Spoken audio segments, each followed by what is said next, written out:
Ser podcast.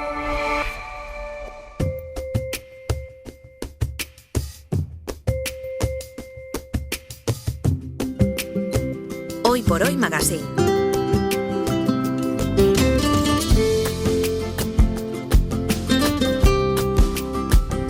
Ser podcast. Nuestro Comando Norte en sus cuarteles de invierno. Aquí conmigo Nacho Carretero. ¿Qué tal? Muy buenos días. Buenos días. Y desde Radio Asturias, Aitana Castaño. ¿Qué tal? ¿Cómo estás? ¿Qué tal, chicos? Buenos días. ¿Has sobrevivido a los Princesa de Asturias? Sí, totalmente. Sí, Vale. sí. Y sobrevivieron ellos a mí, que es todavía peor. ¿Te cruzaste con alguien más interesante por la calle o algo, no? Mira, no me crucé con ella, pero todo el mundo que se cruzó con ella estaba fascinado con Serena Williams. Ah. Es un portento de la naturaleza esta señora. Sí, yo vi las imágenes. Sí. Me gusta. Además, a mí me gusta mucho. No, claro, además, además es una tía encantadora. Si la vais a bailar al son del Sgaite, Sí, lo vi. Lo vi.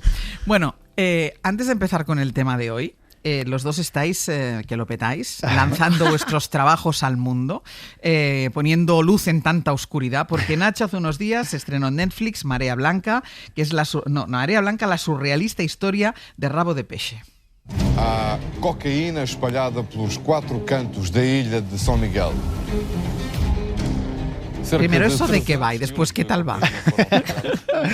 Bueno, pues en este caso producimos un documental con Portocabo, otra productora gallega, sobre una historia que, como bien dice el título, es surrealista. Esto es una historia que rescatamos de un reportaje publicado en El País sobre el año 2000 y poco, que había pasado bajo el radar completamente, que firmaban Macarena Lozano y Rebeca Queimaliños, dos periodistas, y que habla de una historia que es como sacada de un cuento de realismo mágico. Un cargamento de cocaína que viene de Latinoamérica en un velero, 3.000 kilos, coge una tormenta, se refugia en las Azores, que como sabéis está en mitad del Atlántico, sí. Y la tormenta hace que todos los fardos se suelten y acaben en la costa de un pequeñito y aislado pueblo pesquero llamado Rabo de Peixe.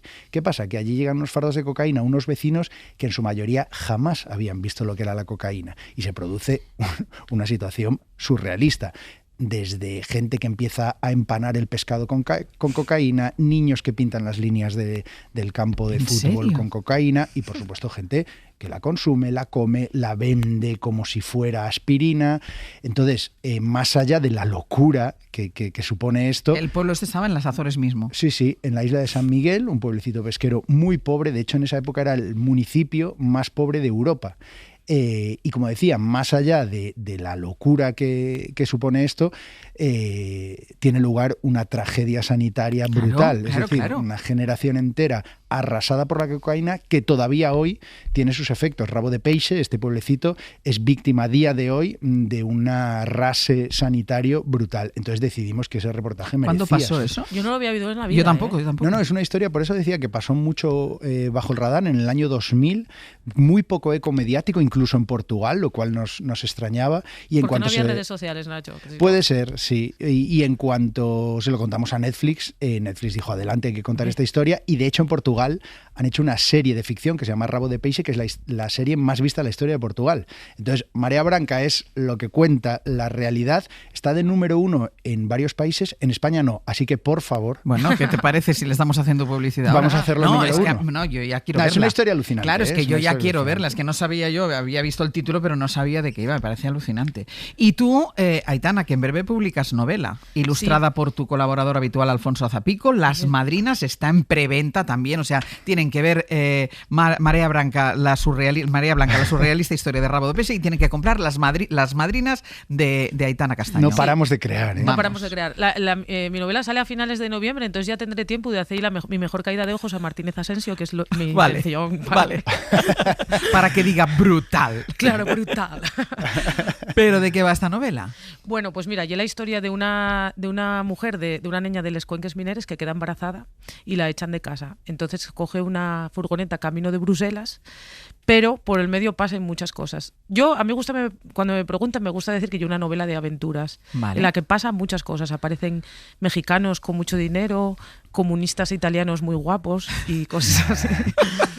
Pero bueno, y un homenaje a las mujeres, a esas mujeres que pasó mucho en España, que fueron repudiadas por el simple hecho de quedar embarazadas por sus familias, y un homenaje sobre todo a las amigas de esas mujeres que le sacaron adelante. Por eso se llama Las Madrinas. Es decir, que uno de los Madrinas. editores de Aitana, que jugó en la Cervantina el otro día el torneo en Mallorca. Y menos Aitana, juega todo el mundo en la Cervantina. Me dijo que había enorme expectación por la nueva novela de Aitana. Pues seguiremos hablando de esta novela. Venga, vamos al tema. Voy a dar así como un cambio de guión. Basta de promocionaros. ¿Cómo vais con la rutina deportiva? Hoy sé que tú, Nacho, tienes agujetas. Sí, pero quise venir entonado al programa por el tema que vamos a tratar. O sea, trabajo de campo. Y dije, voy a ir con agujetas. Bien, yo voy a decir una serie de clichés. Hago más deporte ahora que con 25 años, es verdad, porque con 25 años sientes que no necesitas hacer tanto deporte, entonces entreno, siempre tengo una rutina de entrenamiento, aún intento jugar al fútbol, salgo a correr de vez en cuando, y voy a decir otro gran cliché, pero que es verdad, a mí me ayuda casi más mentalmente que físicamente, es decir, físicamente me ayuda, me gusta sentirme en forma, pero desde luego, en cuanto a estado de ánimo, estrés, preocupaciones, deporte es para mí una medicina. ¿Y tú, Aitana, cómo lo llevas? A ver, a mí me gustaría decir otra cosa, pero yo no voy a decir, no puedo. Yo tengo que recordar a la audiencia de Hoy por Hoy que estoy convaleciente por una operación reciente. Seria, una operación seria. Exacto. Entonces ahora mismo tengo esa excusa, pero no descarto que también esté dentro de mí la vagancia que a mí me sobreviene siempre en otoño.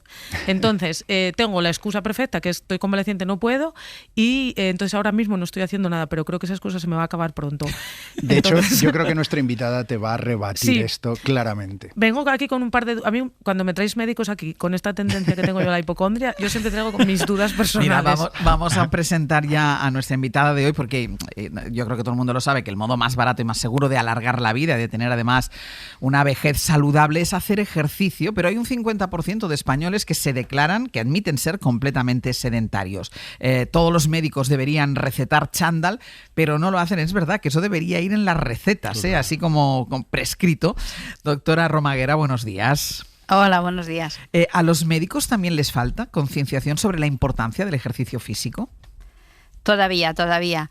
Se nos ha educado mucho de que los fármacos lo curan todo, y en las nuevas generaciones ya va calando el mensaje, porque hay muchísima evidencia científica de que la actividad física es prácticamente una varita mágica. Tiene más de 100 beneficios en salud. También hay algún riesgo y eso es importante de conocerlo. Y no a todo el mundo hay que recetarle lo mismo. Igual si habláramos en un fármaco, ¿no? Pues la dosis, la frecuencia, puede haber efectos secundarios. Y el tipo de ejercicio. La preferencia de la persona, sus recursos económicos, su tiempo, experiencias anteriores. Entonces es importante esta prescripción, esta receta individualizada. Pues vamos a hacer una cosa, como nos vamos a publicidad, yo les presento a Montserrat Romaguera, que es médico de familia, especialista en medicina del deporte, coordinadora del grupo de ejercicio físico de la Sociedad Catalana de Medicina Familiar y Comunitaria, y además es atleta desde joven. Voy a hacer una pausa, a la vuelta seguimos y empiecen a pensar ustedes en casa, en el coche, en el trabajo, donde nos estén escuchando, si hacen suficiente ejercicio. A la vuelta hablamos de ello. Mientras corría ha llovido un poco, pero ha sido solo una lluvia corta y agradable que ha refrescado mi cuerpo. Por el camino me he encontrado con otros corredores. Había aproximadamente el mismo número de hombres que de mujeres. Los más vigorosos, los que corren golpeando con fuerza el suelo y cortando el viento al avanzar, parece que los persiga una cuadrilla de bandoleros. Por otro lado están los corredores entrados en carnes, que corren con enorme sufrimiento, los ojos entornados, los hombros caídos y resoplando ruidosamente. Tal vez la semana pasada, después de que les diagnosticaran diabetes, su médico de cabecera les recomendó encarecidamente el ejercicio diario. Yo estoy un poco a caballo entre ambos. Hoy por Hoy Magazine. Ser podcast. El escritor japonés Haruki Murakami, que corre a diario, escribió su libro ¿De qué hablo? Cuando hablo de correr, para explicar lo que significaba para él esa rutina y ese reto cotidiano. Murakami tiene resuelto el asunto del ejercicio, que para tanta gente es un problema que no consigue afrontar. Es gente que sabe, que tenemos que hacer ejercicio, que siente que está cada día más rígido, que le duelen más articulaciones, más cansado, más gordo. Se lo han dicho sus amigos, se lo ha dicho la familia, se lo ha dicho el médico, pero cuesta tanto empezar. Estamos en el Comando Norte con Nacho, con Aitana, con la doctora Montserrat Romaguera, que es precisamente una de esos médicas que receta chándal. De hecho, ya tiene un libro que se titula Mi médico me manda a paseo, actividad física, salud low cost, y es una guía para conseguir superar esas barreras, ¿no? Esas barreras que son sobre todo mentales y que nos impiden ponernos a hacer ejercicio. ¿Por qué cuesta, Montserrat, por qué cuesta tanto ponerse? ¿Por qué cuesta tanto empezar? Buena pregunta. Muchas veces porque no ha habido ya este hábito desde la infancia. Lo ideal sería que los niños lo tuvieran integrado en la familia, en la escuela, en las rutinas. La realidad es que la mayoría de personas no. La actividad física no es deporte, sobre todo para que no haya confusión. La palabra deporte implica competición. La competición no siempre es beneficiosa para la salud porque ponemos el cuerpo al límite, queremos el máximo rendimiento.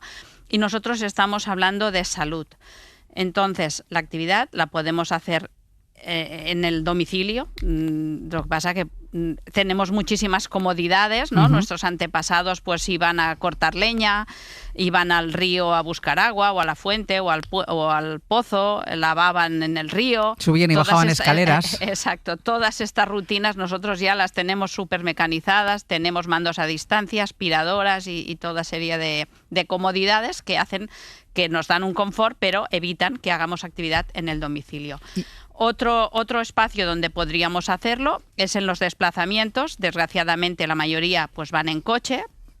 Y ahora también los patinetes pues son un incordio y un problema en las ciudades porque invaden, ¿no? la vía urbana. Es poco seguro en muchos sitios desplazarse en bicicleta o a pie. Nos quedaría en el trabajo en la escuela, que podemos hablar un poquito más adelante, y sobre todo ya el tiempo libre, que desgraciadamente la mayoría de personas, sobre todo las más jóvenes, están enganchadísimas a las pantallas. Yo quería preguntar, decías tú, Ángeles, ¿por qué a veces nos cuesta tanto? Bueno, aprovechando que tenemos una médico aquí, me gustaría que nos explicases por qué la cabeza actúa así.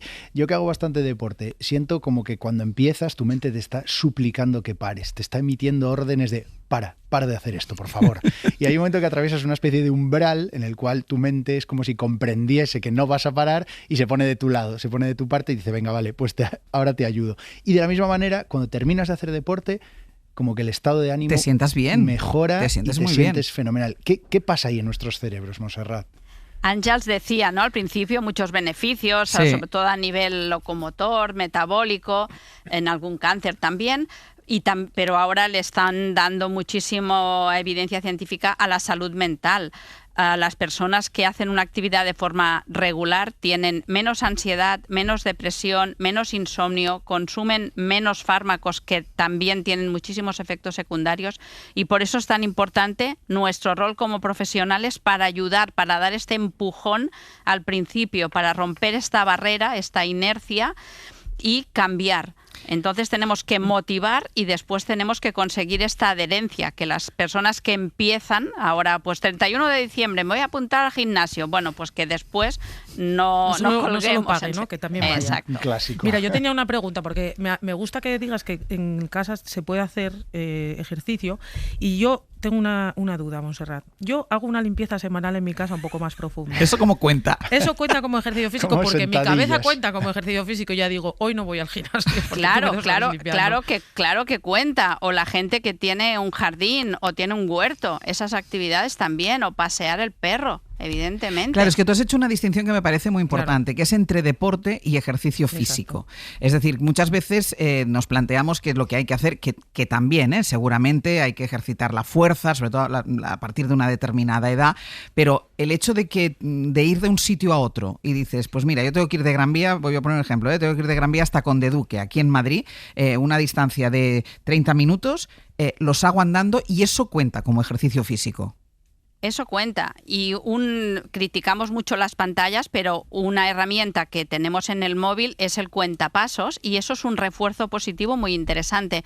No hace falta, para tener beneficios en salud, hacer el eslogan de los 10.000 pasos. A partir de 4.000 al día ya vemos muchísimos beneficios en salud. Entonces, tampoco hace falta hacerlos de una tirada. Es ir sumando a lo largo del día. Por lo tanto, hay que buscar estrategias para hacer esta actividad, que se hace de puerta a puerta, que es gratis, que solo falta un calzado que sea cómodo. Puede ser una buena alternativa, pero como comentaba Àngels, no es suficiente. Y entonces habría que añadir actividades de fuerza, que esto no quiere decir hacer culturismo, también es importante. ¿Esto tanto para hombres lesionarnos. para hombres como para mujeres? Sí, a partir ya de 40, 50 años la pérdida de masa ósea es muy importante y la pérdida también de masa muscular, lo que se llama la sarcopenia, que esto puede favorecer cuando envejezamos el riesgo de caídas. Entonces, una persona que no tiene buena masa muscular, pues más fácil de que pierda el equilibrio, se caiga, se rompa y pueda incluso ya quedar incapacitada por esta fractura. Por lo tanto, y en un país como... Acabo enseguida. Un país como el nuestro, donde la esperanza de vida es tan larga, es importante envejecer con buena calidad de vida y la actividad física es la mejor alternativa. Aitana. No, yo decía, porque seguramente nos está mucha gente escuchando que tenga en mente esta frase, en su mente, ¿no? En plan, vale, todo perfecto, pero yo no tengo tiempo. Entonces, ¿cómo se afronta esta situación? Cuando no tienes tiempo para hacerlo. Claro, porque hay mucha gente que trabaja muchas horas, que tiene en casa pues a lo mejor niños que cuidar y tal, y esa frase, que a veces es una excusa, también a veces es real. Hombre, a lo mejor no tienes tiempo para ir al gimnasio, ¿no, Montserrat? Pero sí tienes tiempo para hacer ejercicios. Cuando vas a buscar a los niños al cole y los vuelves, bueno, solo con bañar a los niños yo creo que eso ya cuenta como incluso deporte de riesgo en algún momento. Yo escribí el libro para mis pacientes, ¿no? Y no se trata de criminalizar a nadie ni decir que son unos vagos o unos gandules. La vida es complicada. Bueno, a mí me lo puedes decir en estos momentos, ¿eh? Yo soy... Y cada persona pues es él y sus circunstancias, ¿no? Como decía Ortega. Entonces tenemos que intentar individualizar mucho. Y evidentemente el día tiene 24 horas para todos, pero si miramos estadísticas, ¿no?, del consumo de pantallas de más de 4 horas por persona. Yo, no es por haceros la pelota, pero la radio es una gran aliada. Y en estos desplazamientos que comentaba Àngels, pues te puedes poner unos auriculares, o yo ahora cuando venía con el tren, y estás escuchando la radio. Y la primera milla y la última la haces andando. Pero también necesitamos que los transportes públicos funcionen, claro, porque la gente no es mártir de la causa, ¿no? Claro. Si queremos que vayan en bicicleta, necesitamos infraestructuras. Tenemos un clima privilegiado y lamentablemente somos de los países de Europa con menos cultura de desplazamientos en bicicleta. Pensar que Francia, que se hizo la COP de París por el tema cambio climático, una de las normativas que salieron a la luz es que el gobierno subvenciona si vas a trabajar en bicicleta. Entonces, bueno, pues ahorras combustibles fósil y estás invirtiendo en tu propia salud física y mental. De hecho, te das una vuelta por Madrid y luego te das una vuelta por París y la verdad es que se cae el alma a los pies. Incluso la diferencia entre Barcelona y Madrid ya es mucha. Yo creo aquí, Montserrat, que también hay una clave, que es que yo creo que todos hemos interiorizado, ¿no?, que para prevenir enfermedades, para alargar nuestra vida, para tener mejor calidad de vida, sabemos que fumar es malo, sabemos que beber es malo, pero en cambio yo creo que no hemos interiorizado que esta sería como la tercera pata, que es el ejercicio físico. Es decir, lo otro lo tenemos como muy asumido y en cambio el ejercicio físico no. Por eso es tan importante el rol que tenemos los profesionales de la salud y cuando nos viene alguna persona, interrogarle, preguntarle, conocer cuál es su hábito, en qué momento de motivación está y conocer también muy bien lo que nos ofrece el entorno. Evidentemente, pues no hay los mismos recursos en todos los sitios. Por ejemplo, en el Pirineo, pues la mayoría de comarcas no tienen piscinas cubiertas para que pueda ir la gente en invierno. Eso es un hándicap. En cambio, pues esos niños irán a hacer Semana Blanca, estarán esquiando, habrá otro tipo de alternativas.